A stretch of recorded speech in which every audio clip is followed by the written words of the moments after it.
Mr. Shabir Chowmin, who's the director of Rohingya Human Rights Initiative. He's a dedicated activist and a prominent voice for the Rohingya community.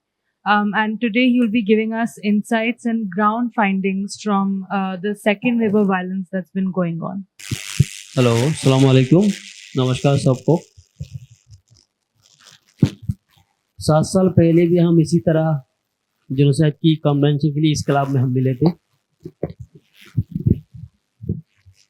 Same genocide same month same time में हो रहा है। खाली 25 अगस्त में Myanmar government ने किया था, अरकान आर्मी 5 अगस्त और कंटिन्यूसली अगस्त मंथ में चालू है। जेनोसाइड ऑनगोइंग चल रहा है। क्रिटिकल सिचुएशन है रखाइन स्टेट में। 13 नवंबर 2023 अभी तक अरकान आर्मी, म्यांमार जनता, बाकी अदर ग्रुप्स जो एट्रोसिटी कर रहे हैं रखाइन स्टेट में, हमारी टीम क्लोजली मॉनिटर कर रहे हैं। 1 तारीख में 2024 होयासिरी विलेज नियर बाय बुदिडांग,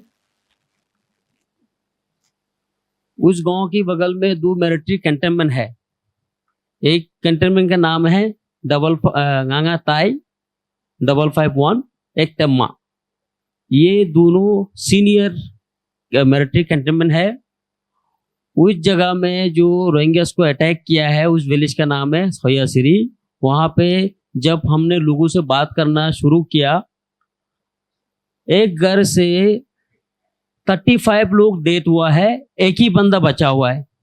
उस बंदा की आई विटनेस के जरिए बाकी लोगों ने हमको इंफॉर्मेशन जिस तरीके दिया, उसी हिसाब से 750 लोग मारा गया है और 135 लोगों को हमने वेरीफाई कर लिया है, नाम, एज, मेल, फीमेल। और जो लोग डेड बॉडी थे, उस डेड बॉडी को पेट्रोल के जरिए दान का घास से जला दिया गया है। वहां पे मेरा रिलेटिव भी था, मेरा ग्रैंडफादर,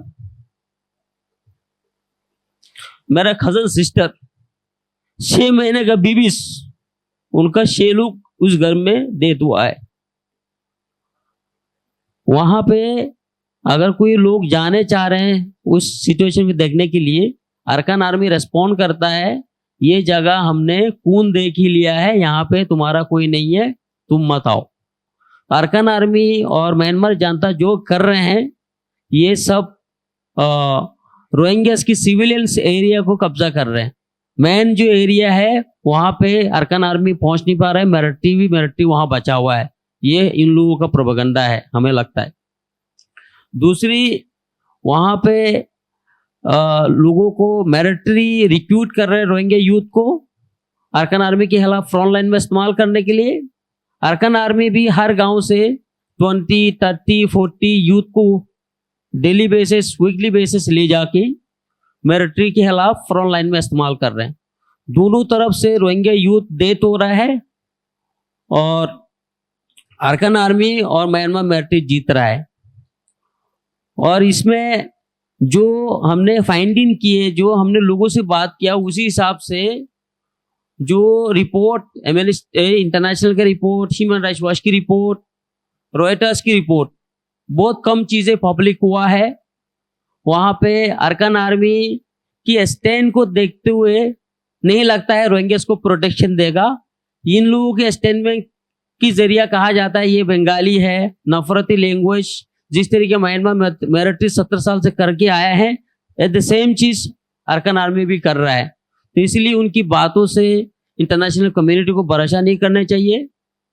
वहां पे independent fact finding mission, investigation bodies, वहां पे यूएन हो, यूएस गवर्नमेंट हो, इंडियन गवर्नमेंट इमीडिएट करके वहां पे सीज फायर कराने के लिए इन्वेस्टिगेशन कराने चाहिए। ये हमारा डिमांड है। दूसरी चीज, 17 मई को बुदिडांग डाउन टाउन को पूरा टारगेट करके सबको वहां पे, और गांव से लोग जाके वहां पे शेल्टर लिए हुए थे, उस जगह को खत्म करके दिया है। बुद्धिडोंग की जो मेन हॉस्पिटल है उसको खत्म करके दिया, वहां पे जो मेन स्कूल है उसको खत्म करके दिया। जो लोग स्कूल में जाके पाना लेने के लिए गए थे, शेल्टर लेने के लिए, उस स्कूल को बाहर से बंद करके लॉन्चर से लोगों को गिरा के सबको मार दिया, खत्म करके दिया है। 2 लाख से ऊपर लोग वहां पे डिस्प्लेस हुआ है, उनके पास खाना नहीं है, उनके पास मेडिकल सप्लायर नहीं है, मेडिसिन नहीं है, लोग कम्युनिकेशन नहीं कर पा रहे हैं। वहां सीरियस सिचुएशन है। मैं अप्रैल से लेके अब तक मेरे पेरेंट्स से 2 बार बात कर पाया। मैंने मेरे पेरेंट्स से मैंने बताया लगा क्या सिचुएशन है, क्या है। उन लोगों ने कहा देखो हमको ऐसे भी मरना है, हम यहाँ बांचने वाला तो है नहीं। हॉरेबल सिचुएशन उन लोगों ने मुझे बताया। तो मैंने ये समझा मेरे पास तो और कुछ नहीं है, सिटीजनशिप खत्म हो गया, देश खत्म हो रहा है, सोसाइटी खत्म हो रहा है। मेरे पेरेंट्स कह रहे हैं हम तो बुढ़ा हो गया, हम ऐसे भी मर जाएंगे, तुम्हारा काम तुम करो। इसीलिए हमने ये चीज अरकान आर्मी की एट्रोसिटी जो कर रहे हैं, जेनोसाइड जो कर रहे हैं, उसको देख की फाइंडिंग करके ये प्रेस कॉन्फ्रेंस करने के लिए सोचा। 5 अगस्त को म्यांमार मिलिट्री के साथ, अरकान आर्मी के साथ फाइट करने के नाम से लोग गांव से निकाल के जान बचाने के लिए बांग्लादेश की बॉर्डर की तरफ आ रहे थे। बांग्लादेश की बॉर्डर की तरफ आ रहे थे, उसी लोगों को अरकान आर्मी ने ड्रोन के जरिए 10-11 ड्रोन गिरा के 300 से ऊपर लोगों को मार दिया है। उसमें आई विटनेस से 4 लोगों से हमने बात किया, उसी बिहाफ पर हमने स्टेटमेंट भी रिलीज किए। मीडिया रिपोर्ट्स वगैरह के लिए भी हमने मदद की है इस काम के लिए। तो अभी 8 जो है टाउन बुद्धिडोंग में अरकान आर्मी कंट्रोल में है।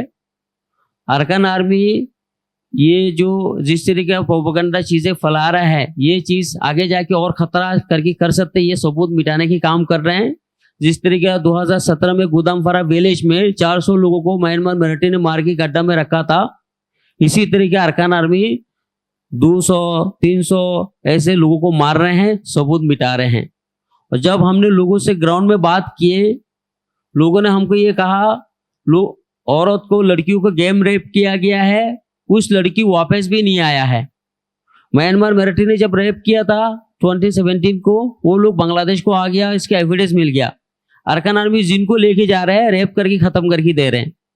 तो ये इसके लिए इंटरनेशनल यूएन मैकेनिज्म होना जरूरी है अलग से, तब ये पता लगा सकते हैं।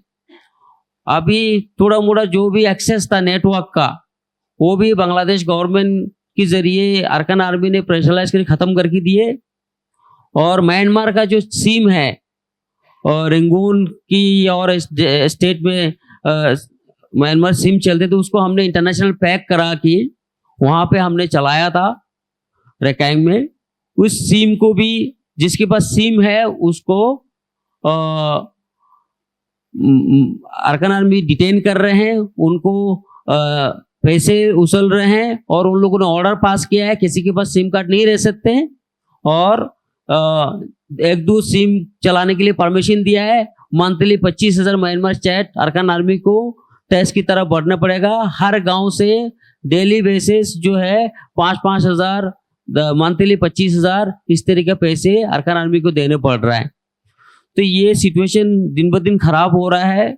हम लोग इंटरनेशनल कम्युनिटी को अपील कर रहे हैं, इसको म्यांमार गवर्नमेंट को और म्यांमार मिलिट्री को और अरकान आर्मी को प्रेशर बनाए, लोगों को जान बचाए और ह्यूमैनिटेरियन एड पहुंचाए वहां पर। दूसरा जो है यूएस गवर्नमेंट को और यूनाइटेड नेशन को हम अपील कर रहे हैं, वहां पे एक इंटरनेशनल फैक्ट फाइंडिंग मिशन हो। और यूएन को हम अपील कर रहे हैं, UN safe zone, UN security force वहां भेजे। जिस तरीके 70 साल पहले ब्रिटिश इंडिया ने हुकूमत करके हमको म्यांमार की तरह छोड़ दिया टॉर्चर करने के लिए, अभी 70 साल बाद मिलिट्री भी इस तरीके छोड़ के जाएगा रेकांग अरकान आर्मी के अंदर। हमारा मसला जो है हॉल होने वाला नहीं है। तो इसलिए हमारा डिमांड है वहाँ पे लोगों को सेफ्टी सिक्योरिटी मिलने के लिए यूएन सिक्योरिटी फोर्स होना जरूरी है। एक रोहिंग्या औरत है, 9 मंथ प्रेग्नेंट औरत है, उन्होंने एक शेर टाइप का मुझे वर्ड बोला है, मैं उसको ट्रांसलेशन करने की कोशिश करूंगा, गलती होगा तो माफ करिएगा। मैं एक प्रेग्नेंट औरत हूं, हमारा आंसू कौन देख रहा है? मैं एक प्रेग्नेंट औरत हूं, हमारा आंसू कौन देख रहा है? और हमारे लिए इंसाफ कौन दिलाएगा? हमारे लिए इंसाफ कौन दिलाएगा? मैं भी इंसान हूं, मैं एक रोहिंग्या औरत हूं, मैं भी बांचना चाहता हूं। मेरे बच्चा कहां पैदा करूं? कोई भी बच्चा यहां सेफ नहीं है, मैं बच्चा इस दुनिया में कहां पैदा करूं? Thank you.